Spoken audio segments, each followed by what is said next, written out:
Hi friends, இன்றைக்கி நாம் இந்த வீடியோவில் சுவையான கோதுமை ப்ரெட்டு ப்ளஸ் சூஜி வச்சு ஒரு ஹெல்த்தியான பீஸா செய்ய போகிறோம். எப்படி செய்யலான்றத இந்த வீடியோக்குள்ளே பார்க்கலாம். நான் இன்றைக்கி 8 ப்ரெட் ஸ்லைஸ் தான் எடுத்திருக்கேன். நான் கோதுமை ப்ரெட்டு தான் யூஸ் பண்ணுறேன். நெக்ஸ்ட்டு பார்த்திங்கன்னா நான் ஒரு ப்ரெட்டாக எடுத்து அதுக்கு மேலே பால் ஊற்றி அதை நான் நல்லா மேஷ் பண்ணிக்கிறேன். அப்படி உங்களுக்கு சிரமமாக இருந்துச்சுன்னா எல்லா ப்ரெட்டும் எடுத்து மிக்சியில் போட்டு அரைச்சி தூளாக இந்த மாதிரி பண்ணிவிட்டு கொஞ்சம் கொஞ்சமாக பால் சேர்த்து மிக்ஸ் பண்ணிக்கோங்க. மிக்ஸ் பண்ணியாச்சு. இப்போ நான் 2 டேபிள் ஸ்பூன் சுகர் சேர்த்துக்கிறேன். சுகர் சேர்த்து அதையும் நல்லா மிக்ஸ் பண்ணிக்கலாம். நெக்ஸ்ட்டு பார்த்திங்கன்னா நான் ஒரு முட்டையை எடுத்து உடச்சி ஊற்றிட்டு நல்லா அதையும் மிக்ஸ் பண்ணிக்கலாம்.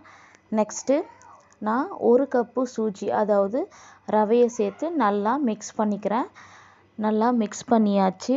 நெக்ஸ்ட்டு நான் 1/4 டீஸ்பூன் பேக்கிங் சோடா, 1/4 டீஸ்பூன் உப்பு சேர்த்து நல்லா மிக்ஸ் பண்ணிக்கிறேன்.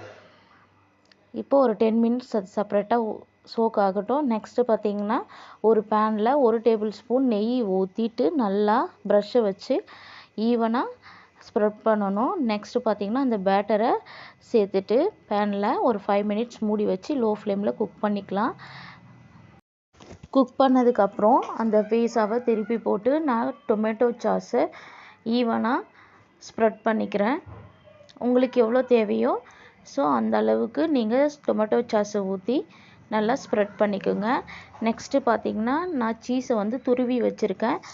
இதே போல் நீங்களும் சீஸை துருவி நல்லா ஈவனாக எல்லா இடத்துலையும் இருக்கிற மாதிரி ஸ்ப்ரெட் பண்ணிக்கோங்க. நெக்ஸ்ட்டு கேப்சிகம் ரொம்ப திக்காக இல்லாமல் தின் சைஸில் தூவி விட்டுக்கலாம். பாருங்கள், மறுபடியும் நான் சீஸை தூவி விட்டுக்கிறேன். இப்போது டொமேட்டோவை கட் பண்ணிவிட்டு அதையும் மேலே அசம்பிள் பண்ணிடுறேன். அசம்பிள் பண்ணியாச்சு. இப்போது ஒரு 10 மினிட்ஸ் லோ ஃப்ளேமில் குக் பண்ணியாச்சு. பாருங்கள், நமக்கு சுவையான ஹெல்த்தியான பீஸா ரெடி ஆகிடுச்சு. பாருங்கள், இப்போ நம்ம வெளியே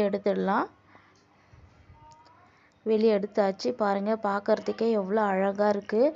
ரொம்ப ஹெல்த்தியானதும் கூட. ஏன்னா நம்ம கடையில் பார்த்திங்கன்னா மைதா மாவில் செய்வாங்க. நான் இன்றைக்கி பார்த்திங்கன்னா கோதுமை ப்ரெட்டு ப்ளஸ் சூஜியில் செஞ்சுருக்கேன். இதனால் எந்த ஹெல்த் இஷ்யூஸும் வராது.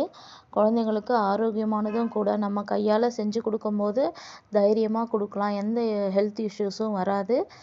நீங்களும் உங்கள் வீட்டு குழந்தைங்க பீஸான்னு கேட்டாங்கன்னா இந்த மெத்தடில் ட்ரை பண்ணி செஞ்சு கொடுங்க.